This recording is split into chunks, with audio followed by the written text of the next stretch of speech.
एक बार प्रेम से बोलिए जगन्नाथ भगवान की जय। नमस्कार, आप सभी का मेरे चैनल में हार्दिक अभिनंदन है, स्वागत है। आइए जानते हैं 2023 में कब निकलेगी जगन्नाथ जी की रथ यात्रा और जाने क्या है इनकी खासियत। ओडिशा के पुरी में हर साल आषाढ़ माह के भगवान जगन्नाथ की रथ यात्रा निकाली जाती है। जगत के स्वामी यानी भगवान जगन्नाथ श्री कृष्ण का ही एक रूप है। पूरी रथ यात्रा आषाढ़ माह के शुक्ल पक्ष की द्वितीय तिथि से शुरू होती है। ये उत्सव पूरे 10 दिनों तक मनाया जाता है। रथ यात्रा के दौरान भगवान जगन्नाथ भाई बलभद्र और बहन सुभद्रा की प्रतिमाओं को 3 अलग अलग दिव्य रथों पर नगर भ्रमण कराया जाता है। तो आइए जानते हैं 2023 में कब निकलेगी भगवान जगन्नाथ की रथ यात्रा। जगन्नाथ रथ यात्रा नए साल में 20 जून 2023 को निकलेगी। आषाढ़ माह के शुक्ल पक्ष की द्वितीय तिथि 19 जून 2023 को सुबह 11:25 से अगले दिन 20 जून 2023 दोपहर 1:07 तक रहेगी। हिंदू धर्म में विश्व प्रसिद्ध जगन्नाथ रथ यात्रा का बहुत ही अधिक महत्व है। यात्रा के पीछे यह मान्यता है कि भगवान अपने गर्भगृह से निकलकर प्रजा का हाल जानने निकलते हैं। इस यात्रा में देश विदेश से लाखों लोग शामिल होने आते हैं। जो भक्त इस रथ यात्रा में हिस्सा लेकर भगवान के रथ को खींचते हैं, उनके तमाम दुख दर्द और कष्ट खत्म हो जाते हैं और उन्हें 100 यज्ञ करने के सामान्य पुण्य प्राप्त होता है। रथ यात्रा निकालने के 15 दिन पहले ही जगन्नाथ मंदिर के कपाट बंद कर दिए जाते हैं। इस अवधि में भक्त दर्शन नहीं कर सकते। ज्येष्ठ माह की पूर्णिमा को भगवान जगन्नाथ, बहन सुभद्रा और भाई बलराम की मूर्तियों को गर्भगृह से बाहर लाया जाता है और पूर्णिमा स्नान के बाद 15 दिन के लिए एकांतवास में चले जाते हैं। माना जाता है पूर्णिमा स्नान में ज़्यादा पानी से नहाने के कारण भगवान बीमार हो जाते हैं, इसलिए एकांत में उनका उपचार किया जाता है। तो आइए जानते हैं जगन्नाथ भगवान की संपूर्ण कथा। माना जाता है कि भगवान विष्णु जब चारों धामों पर बसे अपने धामों की यात्रा पर जाते हैं तो हिमालय की ऊंची चोटियों पर बने अपने धाम बद्रीनाथ में स्नान करते हैं। पश्चिम में गुजरात के द्वारका में वस्त्र पहनते हैं, पुरी में भोजन करते हैं और दक्षिण में रामेश्वरम में विश्राम करते हैं।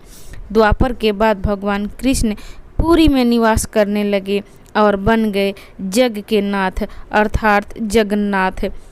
पुरी का जगन्नाथ 4 धामों में से एक है। यहाँ भगवान जगन्नाथ बड़े भाई बलभद्र और बहन सुभद्रा के साथ विराजते हैं।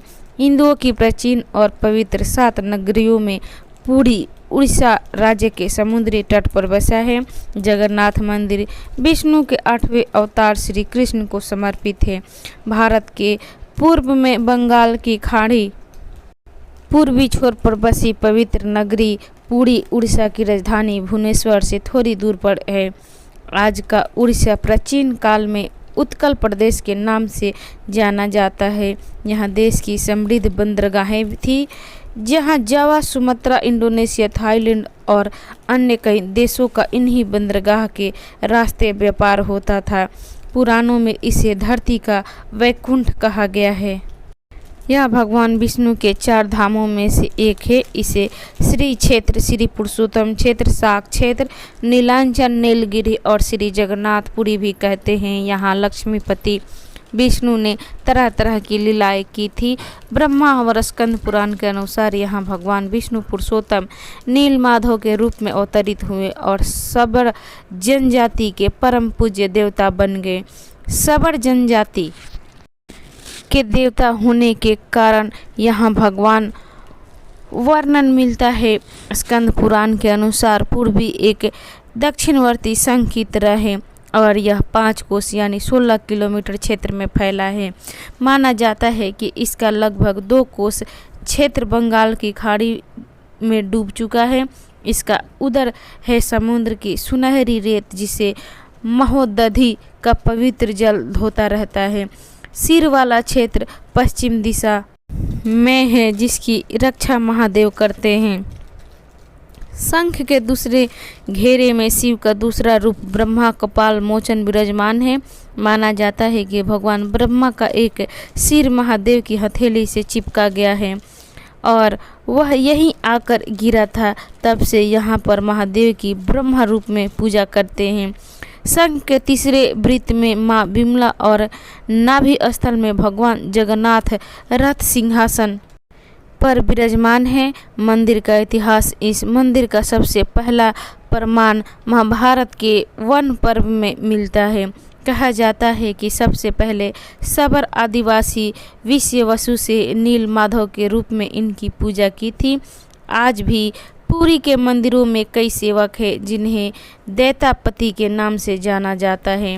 राजा इंद्र युमन ने बनवाया था यह मंदिर। वह यह भी जानता था कि सबर कबीले का मुखिया विश्ववसु नील माधव का उपासक है और उसी ने मूर्ति को गुफा में छुपा कर रखा है। चतुर विद्यापति ने मुखिया की बेटी से विवाह कर लिया। आखिर में वह अपनी पत्नी के जरिए नील माधव की गुफा तक पहुंचने में सफल हो गया। उसने मूर्ति चुरा ली और राजा को लाकर दे दी। विश्ववसु अपने आराध्य देव की मूर्ति चोरी होने से बहुत दुखी हुआ। अपने भक्त के दुख से भगवान भी दुखी हो गए। भगवान गुफा में लौट गए, लेकिन साथ राज इंद्र दयुनन ने वादा किया कि वो एक दिन उनके पास जरूर लौटेंगे, बशर्ते कि वो एक दिन उनके लिए विशाल मंदिर बनवा दे। राजा ने मंदिर बनवा दिया और भगवान विष्णु से मंदिर में विराजमान होने के लिए कहा। भगवान ने कहा कि तुम मेरी मूर्ति बनाने के लिए समुद्र में तैर रहा पेड़ का बड़ा टुकड़ा उठाकर लाओ, जो द्वारका से समुद्र में तैर कर पुरी आ रहा है। राजा के सेवकों ने उस पेड़ के टुकड़े को तो ढूंढ लिया, लेकिन सब लोग मिलकर भी उस पेड़ को नहीं उठा पाए। तब राजा को समझ आ गया कि नील माधव के अनन्य भक्त सबर कबीले के मुखिया विश्ववसु की सहायता लेना पड़ेगी। सब उस वक्त हैरान रह गए। अब बारी थी लकड़ी से भगवान की मूर्ति गढ़ने की। राजा के कारीगरों ने लाख कोशिश कर ली, लेकिन कोई भी लकड़ी में एक छैनी तक भी नहीं लग सका। तब तीनों लोग के कुशल कारीगर भगवान विश्वकर्मा के एक व्यक्ति बूढ़े का रूप धरकर आए। उन्होंने राजा को कहा कि वे नील माधव की मूर्ति बना सकते हैं, लेकिन साथ ही उन्हें अपनी शर्त भी रखी कि वे 21वें दिन में मूर्ति बनाएंगे और अकेले में बनाएंगे, कोई उनको बनाते हुए नहीं देख सकता। उनकी यह शर्त मान ली गई। लोगों को आरी छैनी हथौड़ी की आवाज़ें आती रही। राजा इंद्रदयुम्न की रानी गुड़िया अपने को रोक नहीं पाई और वह दरवाजे के पास गई तो उसे लगा बूढ़ा कारीगर मर गया है। उसने राजा को उसकी सूचना दी। अंदर से कोई आवाज़ सुनाई नहीं दे रही थी, तो राजा को भी ऐसा ही लगा। सभी शर्तों और चेतावनियों को दरकिनार करते हुए राजा ने कमरे का दरवाज़ा खोलने का आदेश दिया। जैसे ही कमरा खोला गया तो बूढ़ा व्यक्ति गायब था और उसमें 3 अधूरी मूर्तियां मिली पड़ी। भगवान नील माधव और उनके भाई के छोटे छोटे हाथ बने थे, लेकिन उनकी टांगें नहीं थी, जबकि सुभद्रा के हाथ पांव बनाए ही नहीं गए थे। राजा ने इसे भगवान की इच्छा मानकर इन्हीं अधूरी मूर्तियों को स्थापित कर दिया। तब से लेकर आज तक तीनों भाई बहन इसी रूप में विद्यमान हैं। वर्तमान में जो मंदिर है वह 7वीं सदी में बनवाया था। हालांकि इस मंदिर का निर्माण ईसा पूर्व 2 में भी हुआ था। यहाँ स्थित मंदिर 3 बार टूट चुका है। 1174 ईस्वी में ओडिशा का शासक अनंग भीमदेव ने इसका जीर्णोद्धार करवाया था। मुख्य मंदिर के आसपास लगभग 30 छोटे बड़े मंदिर स्थापित हैं। तो भक्तगण, ये थी जगन्नाथ मंदिर से जुड़ी प्रस्तुति। आपको कैसी लगी? अच्छी लगी तो इसे लाइक करें, शेयर करें, मेरे चैनल को सब्सक्राइब करें। जगन्नाथ भगवान की जय।